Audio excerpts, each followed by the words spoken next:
வணக்கம். பிடி நியூஸ் வலைதள செய்தி சேனலின் செய்தியாளர் ஈஸ்வரன். இன்றைய பக்தி செய்திகள்.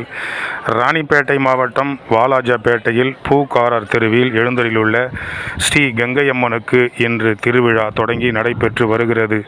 அதன் அருகிலே அமைந்துள்ள ஸ்ரீ பொன்னியம்மனுக்கும் ஸ்ரீ கங்கையம்மாவிற்கும் காலையில் பல்வேறு விதமான அபிஷேகங்கள், ஆராதனை, குறிப்பாக குங்கும அபிஷேகம், மஞ்சள் அபிஷேகம், சந்தன அபிஷேகம், இளநீர் அபிஷேகம், பழ அபிஷேகம் போன்ற மூலிகையெல்லாம் கொண்டு சிறப்பான முறையில் அபிஷேகங்கள் நடைபெற்றன.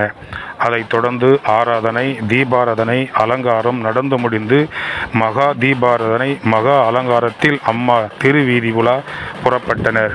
இதில் பூக்கார தெருவில் உள்ள நாட்டாண்மைதாரர்கள், கோயில் நிர்வாகிகள், விழா குழுவினர் மற்றும் இளைஞர் பெருமக்கள் கலந்து கொண்டு இந்த விழாவை சீரும் சிறப்போடும் தற்போது நடத்தி கொண்டு வருகிறார்கள். ஸ்ரீ கங்கையம்மா பிரம்மாண்டமான பூ அலங்காரத்தில் திருவீதி உலா தொடங்கி நடைபெற்று வருகிறது. இதில் பல்வேறு பகுதியிலிருந்து, குறிப்பாக வாலாஜாவில் உள்ள பூக்காரர் தெருவில் வசிக்கக்கூடிய பொதுமக்கள் அனைவரும் மற்றும் பல்வேறு அமைப்புகளைச் சார்ந்தவர்கள், பல்வேறு தொண்டு நிறுவனங்களைச் சார்ந்தவர்கள், சமூக ஆர்வலர்கள், குறிப்பாக வாலாஜாபேட்டையில் உள்ள நகரமன்ற உறுப்பினர்கள் அனைவரும் இதில் கலந்து கொண்டு ஸ்ரீ கங்கையம்மாவை வழிபட்டு அருள் பெற்று வந்தனர். அதைத் தொடர்ந்து ஆங்காங்கே பிரசாதங்கள் வழங்கப்பட்டு வருகிறது. பூஜிக்கப்பட்ட மங்கள பொருட்கள் வழங்கப்பட்டு வருகிறது.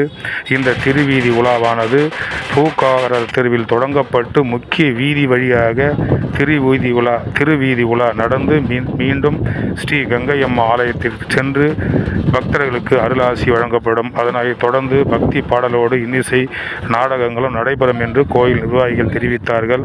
பக்தி செய்திக்காக வாலாஜாபேட்டை பூக்கார தெருவிலிருந்து இன்று ஸ்ரீ கங்கையம்மன் திருவிழா நிகழ்ச்சியிலிருந்து பக்தி செய்தியாளர் ஈஸ்வரன்.